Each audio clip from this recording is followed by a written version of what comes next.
Welcome to Session 7, the Gospel according to John. Now, here is a brilliant piece of work. In the Bible, there are at least 40 different authors, different writers who put together these ancient texts, at least 40 of them. None of them likely had any idea that their work would become part of the Bible. Of all of those, surely one of the most incredible, one of the most amazing, one of the most imaginative, one of the most poetic, one of the most powerfully capable of using images was John. These words are profound descriptions of the way the world is, the way life is, the way God is. When John's gospel was being put together in the 2nd century, people heard that God became flesh. This is incredible because God, the high mind, the transcendent, the thing that is above all, became part of the gritty, part of the sweaty, part of the muscle strain, part of the effort, the grind of being in the flesh.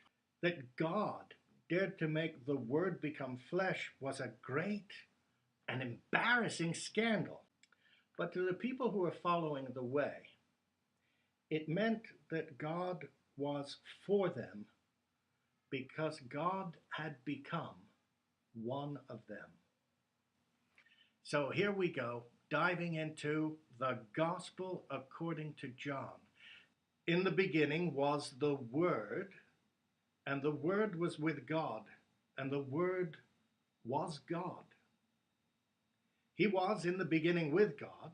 All things came into being through him, and without him, not one thing came into being.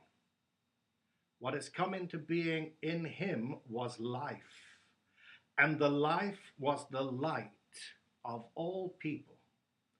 The light shines in the darkness, and the darkness did not overcome it.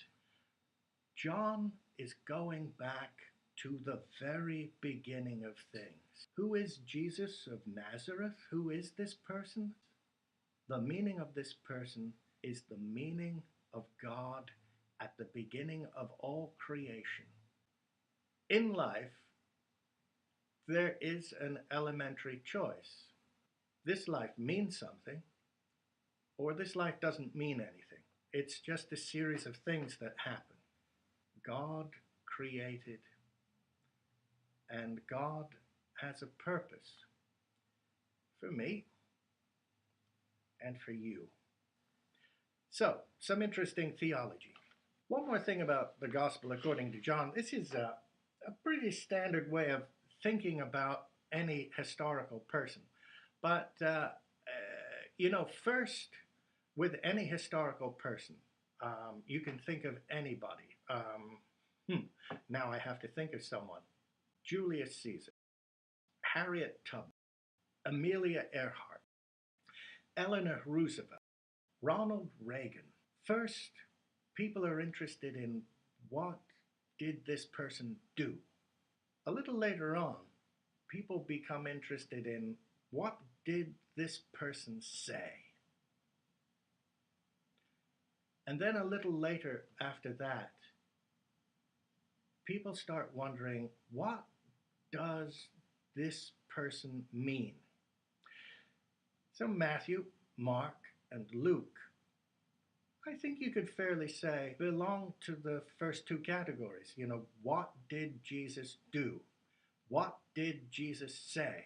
Here, when we get to John, which is showing up so much later in the history of the church, people are starting to wonder, what does Jesus mean?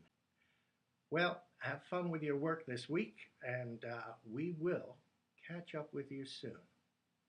Bye now.